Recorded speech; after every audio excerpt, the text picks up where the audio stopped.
Furthest to be with us this weekend, Professor Gwenda Young.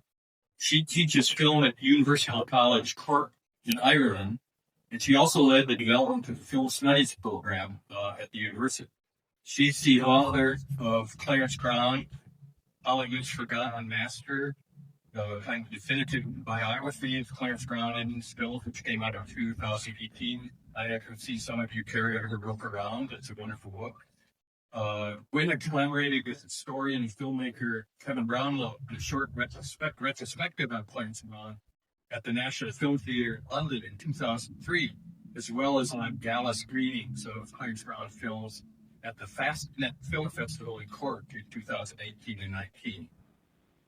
Our second panelist, on your right and my left, is Claude Jarman Jr., who is visiting us from the Bay Area in California. As you see, Claude was one of the co-stars in Intruder in the Dust. Those who attended the screening of the Yearling yesterday know that he was discovered by Clarence Brown in 1945 in his fifth grade classroom in Nashville. As an unknown, he starred in the Yearling, earning Special Juvenile Academy Award for his performance. And Claude went on to make 10 other films, including Intruder in the Dust, and also Rio Grande with John Ford. Intruder in the Dust, of course, reunited him with Clarence Brown. He recently released his memoir, My Life and the Final Days of Hollywood, which came out in 2021. Last but certainly not least is Bob Booker, who many of you know for his multiple articles and books about Knoxville. Bob grew up in the bottom area of East Knoxville, and he graduated from Austin East High School in 1953. Following a 3-year stint in the U.S. Army, Bob returned to his hometown to study at Knoxville College, graduating in 1962. At Knoxville College, he was a two-term president of the student body, and during that time, he also became involved in Knoxville's civil rights movement, organizing sit-ins to advance desegregation. In 1966, he was elected as Knoxville's first Black Tennessee legislator.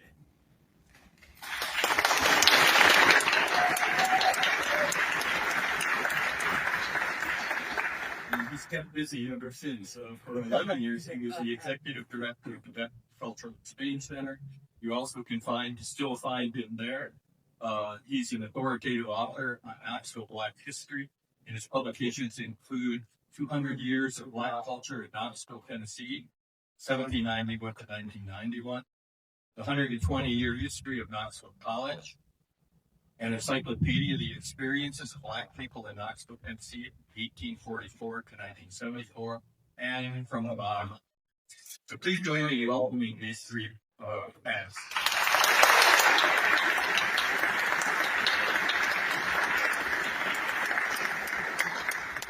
Intruder in the Dust film this afternoon is based on William Faulkner's 1948 novel of the same title. And the 1949 MGM film, directed and produced by Clarence Brown, is one of 4 social issue films Hollywood filmmakers focused on race, released in that year, 1949. After World War II, some Hollywood filmmakers gravitated towards what you might call social problem or message films.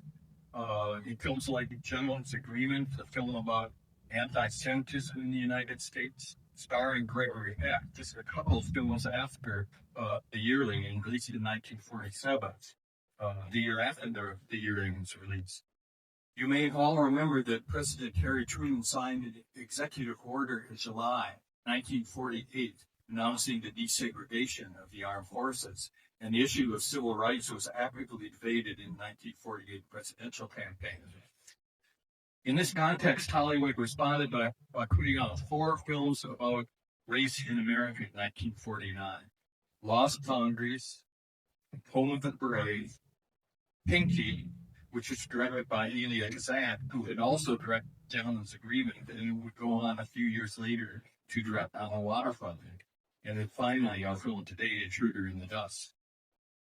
Ralph Ellison, the author of Invisible Man, one of the great novels by African Americans in American literary history, wrote a review of those 4 films in December of 1949 and concluded that of those 4, Intruder, quote, was the only one that could be shown in Harlem without arousing unintended laughter.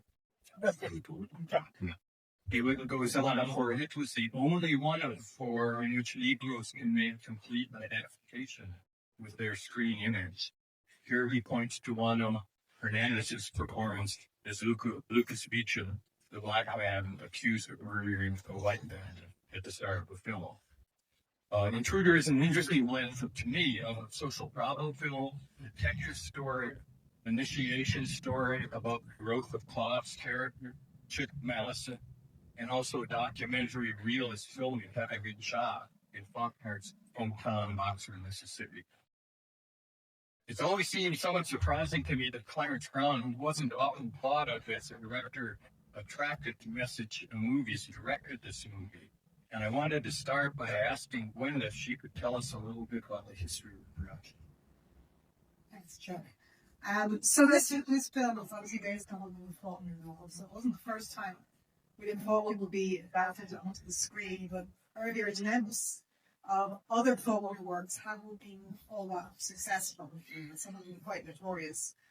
So it was a little surprising for Clarence Brown, first of all, to be attracted to this. He got one novel in the galley form, so in words before it had been put out and published. And he was very enthusiastic about it. It surprised many people.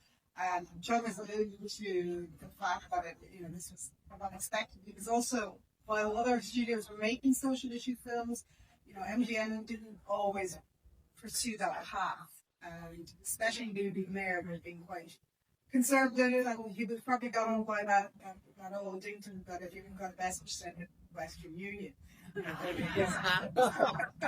So it was really more Daria Sherry who was coming up to the top, and yet it was Susan Matt, Louis Mayer, that championed the project when Clarence Brown brought the project to him. The reason, I guess, it surprised many people that Clarence Brown, relatively late in his career, but wanted to make this controversial film. But one of the reasons he did make it was that he had a very strong reaction when he read the novel, and he had a very strong connection to the themes. Obviously, he didn't come from the South, but he was particularly influenced by the experiences that he had when he was 16. And he was on a visit to Atlanta, Georgia, and his grandparents were living there. And he was witness to the race riots that broke out there in September, and he remained horrified by what he had seen.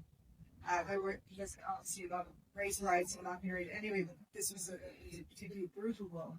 And he carried that memory with him.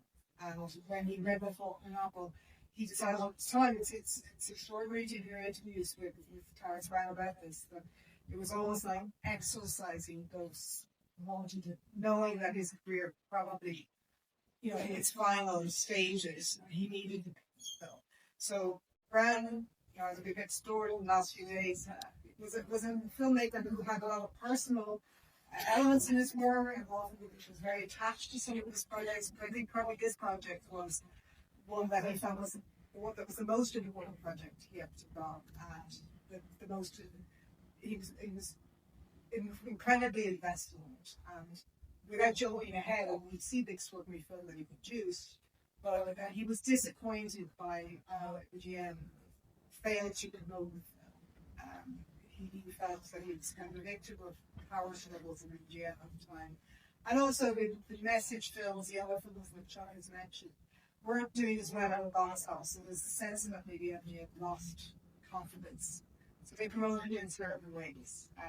Just as an aside, just in terms of the response to the film, it is critically universally acclaimed, both in America and overseas, by Hollywood filmmakers who praised the film, by the black press. By and large, were very supportive of the film and urged their readership to go out and watch it, and by the mainstream critics. So there's a lot of publicity about the film, and yet it didn't do as well as box office, which was a source of enduring disappointment. Thanks, Gwenda.